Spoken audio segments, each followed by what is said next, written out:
Hello everyone, welcome to day 13 of 30 inks in 30 days. Today's ink is a very pretty gray, One Small Step, which is part of Colorverse's Apollo 11 ink series. Very pretty gray that I really like this ink a lot.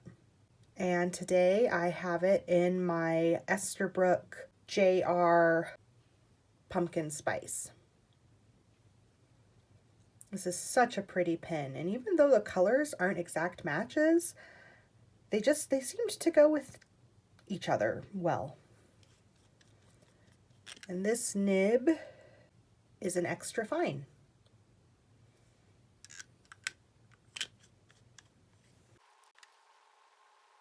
An estimated 650 million people watched on July 20th, 1969, as Neil Armstrong stepped out onto the moon's surface and heard him say that now iconic phrase, "That's one small step for man, one giant leap for mankind."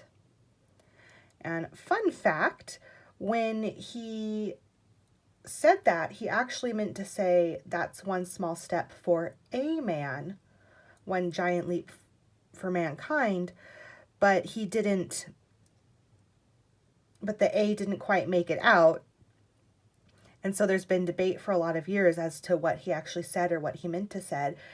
And I was reading an article that there was some really interesting studies done on the transmission and analysis done on his speaking pattern and everything. The same types of studies they use for patients with speaking issues or other things. And there was enough, according to the analysis, there was just a minuscule pause, like enough of a pause between for and man, that it was determined that he did in fact mean to say a man instead of what actually came out and what we all heard, for man. So that was just a neat little tidbit. And currently his space suit that he wore on the lunar surface is on display at the Smithsonian in the Air and Flight Museum, which I'm trying to remember if I saw it as a kid when I was in DC, and I can't remember, but I would love to get back one day and see it. Oh, I knew this gray was going to have such a neat chromatography. Oh, I really love this ink.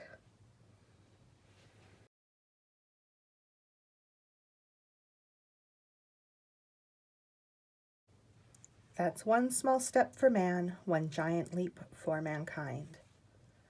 I really love this gray. The shading is fantastic. Even in this extra fine nib, which is quite fine, I feel, it does great. There's no sheen, no shimmer, but just by looking at the ink, you can tell that there's a lot of color and depth behind it. It's such a pretty gray. And in my notebook, it didn't do so well on this paper just because, again, this paper, the recycled 81 GSM, it's just not the fountain pen friendly. And I had a lot of feathering with this ink, and this nib, it was a little bit scratchy on this paper. So it just did all right, but not the best. Lots of bleed through still. Yeah. Worked, but not great. This ink reminds me a lot of Urban Gris Orage, and I think I'm going to swatch it. Look at all that shimmer, though. Obviously, this one doesn't have any shimmer. This one has a very pretty gold shimmer. But I want to see how they compare.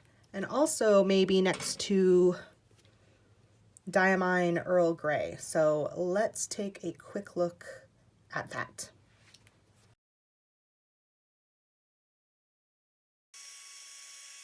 Okay, so just quickly for my own curiosity, here is Grisarage, Earl Grey, and then One Small Step. On this swatch, I accidentally dipped the Q-tip that I had used Grisarage in, so there's probably some residual sparkle in this one. But I think they're all fairly close. This has a lot more blue undertones, some dusky purples, and this I would say has more of like orange or brown, which is kind of what I see in One Small Step. But you know, they're all pretty close. I think they're all very, very pretty grays. Ones that I do enjoy using. So that's neat to see how close they are.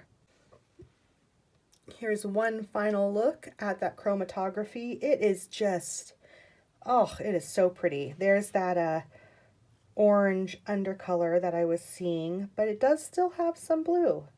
And then in this halo out from the Q-tip, you can't see this as well, but you start to see it, and then you definitely see kind of the blue around the edges. But so, so pretty. I really love this ink.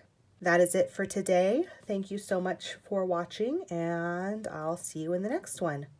Bye!